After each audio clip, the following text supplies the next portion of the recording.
Hey guys, Kev here, and I just want to do a quick video talking about 3 dope front flippers that came through the channel recently. 3 knives I picked up. These are all knives I've bought and I own. Knives that I honestly don't see leaving the collection anytime soon. Sometimes I buy knives thinking I might sell them pretty quick. This was one of those. And sometimes I pre-order knives not knowing how I'm going to feel. This was one of those. And sometimes I pre-order or buy knives that I know I'm going to love, and I'm just like, I've already handled it, and I just know how awesome it is, and I just can't wait to get that, and this is one of those. So I just thought it was interesting that they're all front flippers. These all came in the last week. And I already did reviews on these two, and pretty much a review on this guy, and then a battle with this guy. So I don't need to go into some kind of detail with this. I just thought it'd be cool to talk about these real quick and maybe compare them a little bit, because they do all have sort of a different style of front flipper and a different style of action, honestly, all around, which is really cool to think about. So this is the TW Price Dawn. Tyler is a great dude, and you can watch my video on this knife. I think I titled it the Dawn of a New Era or something corny I came up with. And this knife is just fantastic. I mean, the milling, the blade, all of it. The action is phenomenal. The only thing it doesn't do is drop shut. You have to give it some shake to go down. But the detent's good. It fires out. The action's really good. This one's made by Bestech. Just absolutely fantastic. This one is the Pena X Series Moolah. This is a Tanto variation. This is a Sons of Liberty Gunworks exclusive. This one's OEM by Riot Knives out of China. And this one's different because this one has thumb studs versus the other two here. All of these are going to be able to be reverse flicked. It's kind of something that's very important to me on knives, and it has to be uber special if I can't reverse flick it. The just build on this, man. The Moolah was a knife I always liked, but I never had one stick around because it just was too heavy for its size, and it just never worked for me as well as I wanted it to left-handed, and the carry was always the thing that drew me away with these relief cuts, and they've kind of addressed all those things on this version of this knife. The relief cuts are still there, but because it's a black wash, they knock the corners down a lot on this, so it just carries a lot better. The way it's set up, the reverse flick left-handed just works extremely well. The ergonomics are fantastic. And then, I mean, the action is just utterly just insane. And then you have the Trevor Berger Urban XL. This was one I pre-ordered. I paid $925 for this. That was $290, and that was $324, which I think is really reasonable for that one. I think it might still be available. This is number 2. So I got this because I kind of had to. I had number 1 in the Urban, and I thought I might be able to get number 1 in this. I wasn't able to, so I went for I got number 2, and I had it built exactly the same way, plus this inlay, which I thought was just cool. And I wasn't sure I'd love it. I mean, 3.75-inch blade is just a lot for me personally. I don't have many knives in that size category. The only other one is the Brown Knives FSD, which I don't have here right now.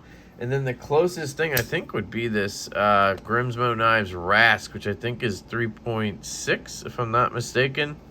It's also a larger knife, but it carries and feels much smaller in my opinion. Those are the only 2 knives that I have that are in this sort of size category. I'm usually a 3.5 and under, mostly 3.25-inch guy, and then some smaller knives as well. But once I got this, I was like, eh. And then it just has grown on me more and more ever since. And I actually really love this knife now, and I'm excited that I gave it a chance. A lot of times I'm like, and then I just sell something right away, but I gave this one a little bit longer because of the connection I have to the regular size one. And I'm very glad I did. Now, it's still not fantastic left-handed. I kind of have to give it a lean and a flick, and it works, but it's feels a little bit awkward. It's not necessarily the most, natural feeling, and I do that sometimes, and it's just, it's not the best. But if I'm handling it right-handed, which happens a lot, like if I'm driving, if I'm walking with my kid, a lot of times, I'm using my right hand. I don't know. There's a lot of times where I'm using my right hand to fidget, and so it's okay sometimes if a knife isn't perfect left-handed. I still want it to be good, and I'm getting used to it. But the front flipper left-handed is fantastic, so it kind of works out. It's it's cool. But yeah, so like in terms of detent strength, the way I would line these up is probably in this order, right? So you'd have like weakest and strongest over here. None of them are like weak in the sense of the word. Like this, I mean, it pops pretty well, but you can easily walk it out. Now, the way it's set up with this fuller, it actually feels relatively strong when you go to pop that. And I'm putting a little bit of weight on that detent. If I do it right-handed, it still feels pretty snappy. If I get it down at the bottom, I can fail it pretty easily. But the way that the knife is designed, it actually, the detent being on the lighter side still works extremely well. And you can do this rollback move. And that's one of the things you can do with this knife that you can't do with these because of that detent and the front flipper. That front flipper just catches, and it sticks up high enough, and it catches your finger. And, sorry, I have this stupid Band-Aid on, but it just works so well for that rollback move. And if the detent had been stronger, it probably would not work. It would hurt. And then you have this kind of front flipper that sticks up and out a little bit. It's not my favorite design of a front flipper. I like it to be flush with the scale, but it's close enough here that it works for me, and I'm okay with it. And I can grab it really well. It's kind of lined up, and that's one thing I like is where you can glide up the handle, right? So I want to follow the frame up, and I want to grab that front flipper as I roll back. So I'm going to go up and roll back. And this frame works with that pretty well, where you just kind of follow it up and fire it out. And then on this one, the closing action, again, it'll drop to your nail. And then I have skiffs in here and just smooth shakedown. There is no play in any direction. You can get it to drop a little bit more, but you're going to have some play, and I don't like play. And I'm okay with this. I mean, it's really good. I'd venture to guess if I carried it for, a few months and then took it apart, put it back together after cleaning everything out, it would be close to being a lot more drop shut. But I don't even care. I love it the way it is. Then the Moolah has a much lower profile front flipper, right? It's more of a secondary thing to the thumb studs, where this has a fuller and that has a hollow grind you can flick off of.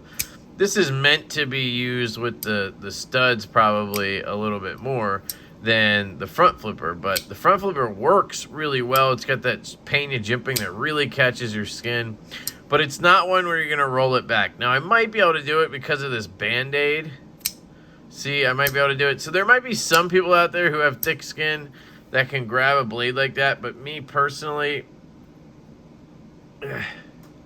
I just can't do it without shredding something. I can't even get enough grip on it to do it. So if you wear Band-Aids,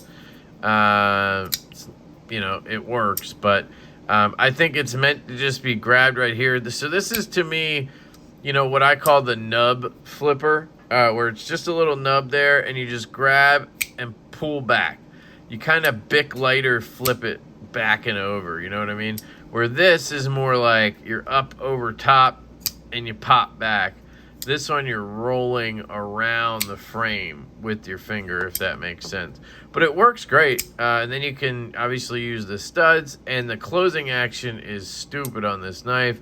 A little bit of KPL heavy in it, and it really wore in that belt satin from Riot, and man, it's just perfect. It's not quite drop shut, which I like. It's got that controlled close, makes it feel more premium, honestly.